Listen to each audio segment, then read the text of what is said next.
BarkerCast presents the original cut of Hellraiser Bloodline does exist, written by Rob Ridenauer, November 30th, 2018.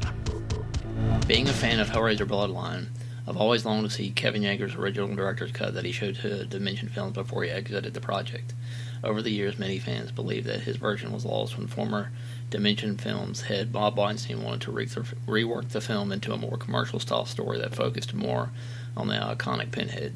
There are many different opinions as to why Bloodline turned out the way it did, but with this article I'm going to stay away from the drama and talk about how Kevin Yagher's original director's cut does exist. This is exciting news. He confirmed this to some fans that were attending Texas Frightmare in 2018, telling them that not only does he have his director's cut, but all the cuts that he made to try and appease the studio.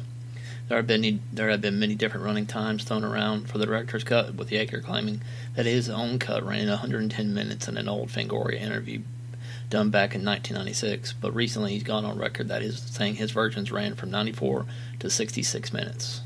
So what did Yagher's original version contain that's not in the final cut? His version has the original 18th century past segment, which included a lot of different footage that's never been seen before. The film originally opened with Philip Marchand creating the lament configuration instead of starting in outer space. There was also the original delivery of the box scene with Philip meeting Angelique for the first time, where he learns the designs of the box were her idea, and it was she who wanted him to make it.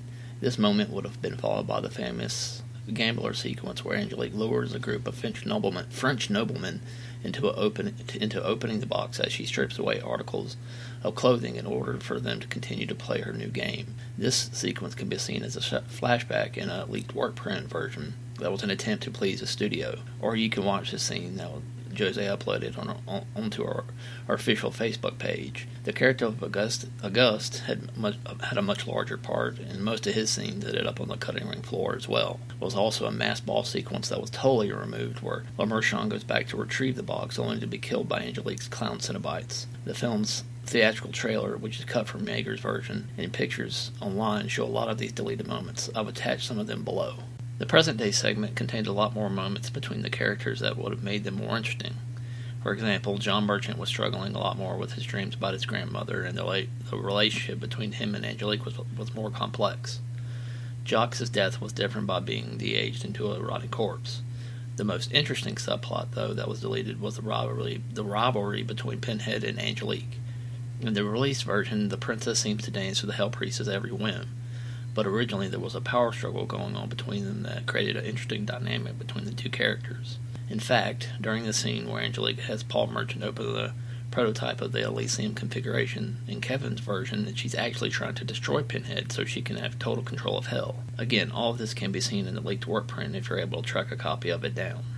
Finally, the major difference in the feature part of the story is the overall structure of how Paul's mission is to kill the Cenobites and destroy the box, which he does in Kevin's director's cut. It also includes the original ending that shows what happens to Angelique and the twin Cenobites. I'm also assuming that Kevin's version would have included Peter's original scripted epilogue, where the story goes back to how it began, with Philip finishing the box.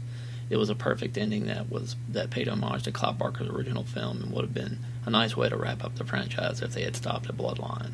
The next question I have is, would fans even want to see it? I personally would love to see his original director's cut, even though he never got a chance to complete it. He's gone on record as saying that he was 80 to 85% done with his version before he left. Most of what he hadn't shot were the kills, but other than that, he had shot all of Peter Atkins' script.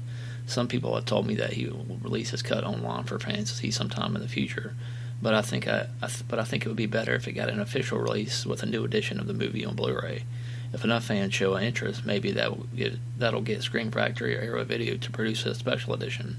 I like to see Arrow Video do one since they've been doing such a great job releasing a lot of Clive Barker-related movies. The Scarlet Box set and the recently released Candyman editions were fantastic.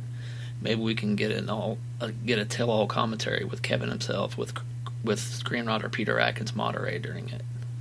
To garner more interest for a possible release, below I've attached writer Peter Atkins' fourth draft to the screenplay, which is very close to what Yagher shot. When you click the link below, just scroll down the page until you see the Hellraiser Bloodline script. It's one of the best scripts of the series. I highly recommend it. The script was provided by Peter Atkins, who gave it to Edward Martinez, and it was transcribed by Hellbound webmaster Mark Adams. Also, from the archive of the Hellbound web, you can see a lot of the deleted scenes and screen grabs that Mark also was kind enough to provide for fans. I think it would be good for fans also to get in touch with Kevin himself by visiting his official site and letting him know that they would like to see his version of the movie. It's also a great sight to see a lot of the amazing work that he's done over the years. He's truly a first-rate makeup effects artist. Don't forget to watch our interview with Kevin at this year's Texas Frightmare weekend, where he talks about the troubles of the production and what led him to leaving the project.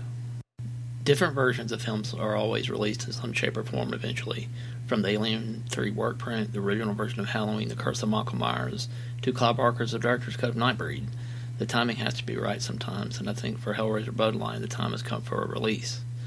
Special thanks must go to Kyle Hart, Danny Stewart, Ed Martinez, Peter Atkins, and Mark Adams of the Hellbound web for providing sources to make this article possible. Thank you. Thanks for listening to this BarkerCast Presents feature. You can reach us at the web at www.clivebarkercast.com through email or social media.